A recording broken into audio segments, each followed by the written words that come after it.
RSS కార్యకర్త గాడ్సే చేతిలో హతమైన జాతిపిత మహాత్మా గాంధీని దేశ ప్రజల నుంచి దూరం చేసేందుకు ప్రధాని మోదీ ప్రభుత్వం యత్నిస్తోందని Congress party Rajamahendravaram parliamentary coordinator TK Visweswarareddy ధ్వజమెత్తారు.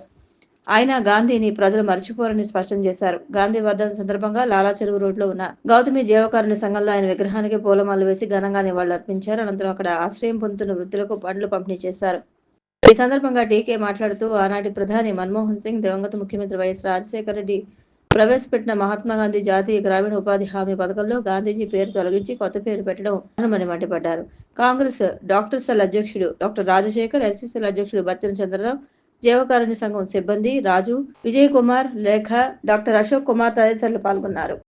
పౌర సేవల్లో ప్రజల సంతృప్తి స్థాయి పట్ల ఇన్ఛార్జి కలెక్టర్ వై మేఘస్వరూప్ సంతృప్తి వ్యక్తం చేశారు. పౌర సేవల సంతృప్తి విషయంలో తూర్పుగోదావరి జిల్లా 3వ స్థానంలో నిలిచిందన్నారు. రాష్ట్ర ప్రధాన కార్యదర్శి కె విజయానంద్ అమరావతి, వెలగపూడి నుంచి జిల్లా కలెక్టర్లతో వీడియో కాన్ఫరెన్స్ నిర్వహించారు. ఈ సమావేశంలో స్థానిక కలెక్టరేట్ నుంచి ఇన్ఛార్జ్ జిల్లా కలెక్టర్ వై మేఘస్వరూప్, జిల్లా రెవెన్యూ అధికారి T Sitaramurthy, CPO L Appalakonda, జిల్లా వైద్య ఆరోగ్య శాఖ అధికారి డాక్టర్ కె వెంకటేశ్వరరావు, జిల్లా సర్వే అధికారి బి లక్ష్మీనారాయణ తదితర అధికారులు పాల్గొన్నారు.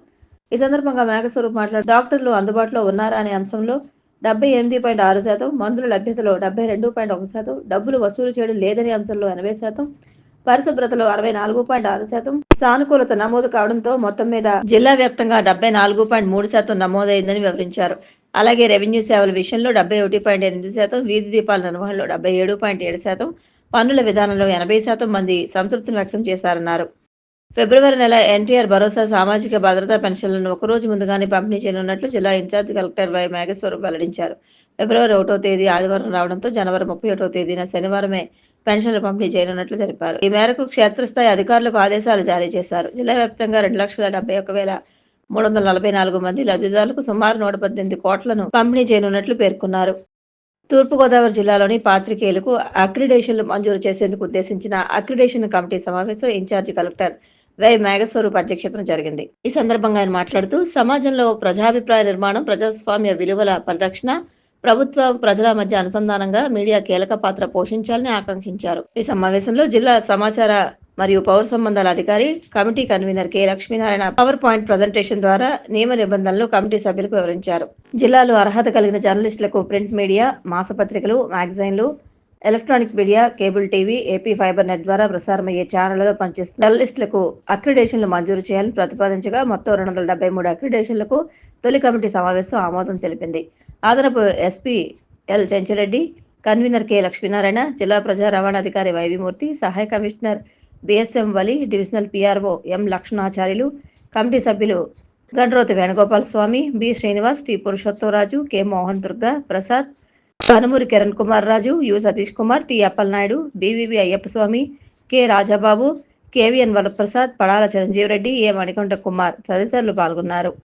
గత కొంతకాలంగా తీవ్ర ఆరోపణలు ఎదుర్కొంటున్న కడియం సబ్ రిజిస్ట్రార్ కార్యాలయంలో నిన్న రాత్రి అవినీతి నిరోధక శాఖ అధికారులు ఆకస్మిక తనిఖీ చేశారు. ఈ సందర్భంగా 182,000కు పైగా అనధికార నగదును స్వాధీనం చేసుకున్నారు. సబ్ రిజిస్ట్రార్ గదిలో సుమారు 79 లక్షల నగదు లభించడం గమనార్హం. ప్రభుత్వ ఖజానాకు గండికొట్టే విధంగా ఆస్తి విలువను తక్కువగా చూపించి రిజిస్ట్రేషన్లు చేస్తున్నారా, అక్రమ రిజిస్ట్రేషన్లు జరుగుతున్నాయా తదితర అక్రమాలపై విచారణ జరుగుతోందని డీఎస్పీ కిషోర్ కుమార్ వెల్లడించారు. మహాశివరాత్రి పర్వదినం సందర్భంగా గోదావరి స్నానాలు ఆచరించే భక్తులకు ఎలాంటి ఇబ్బందులు కలగకుండా ఏర్పాట్లు చేయాలని నగరపాలక సంస్థ కమిషనర్ రాహుల్ మీనా అధికారులను ఆదేశించారు. నగరపాలక సంస్థ కార్యాలయంలోని మీటింగ్ హాల్లో శివరాత్రి ఏర్పాట్లపై వివిధ విభాగాల అధికారులతో సమీక్ష నిర్వహించారు.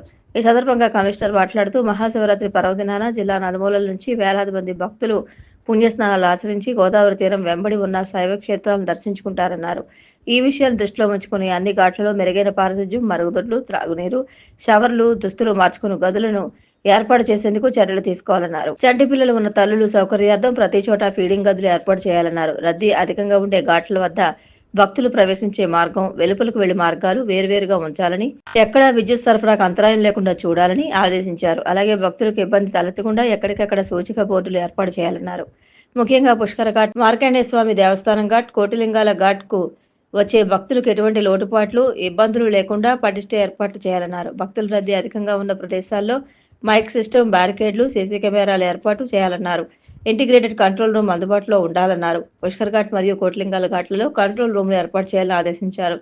ఎటువంటి అవాంఛనీయ ఘటనలు చోటు చేసుకోకుండా ప్రతి ఘాట్లో అవసరమైన పడవలతో పాటు గజ ఈతగాళ్లను ఏర్పాటు చేయాలన్నారు. అన్ని ప్రదేశాల్లోనూ వైద్య శిబిరాలు, అంబులెన్సులు, వైద్య సిబ్బంది అందుబాటులో ఉండే విధంగా చర్యలు తీసుకోవాలన్నారు. సమావేశంలో అదనపు commissioner PV Ramalingeswar, deputy commissioner S Venkataramana, secretary Sailajavalli, city planner JVSN Murthy, SE Rita, manager CH Srinivasarao, MHO Vinutna, EE Madarshali Madhavi, COC in charge Raviteja పాల్గొన్నారు.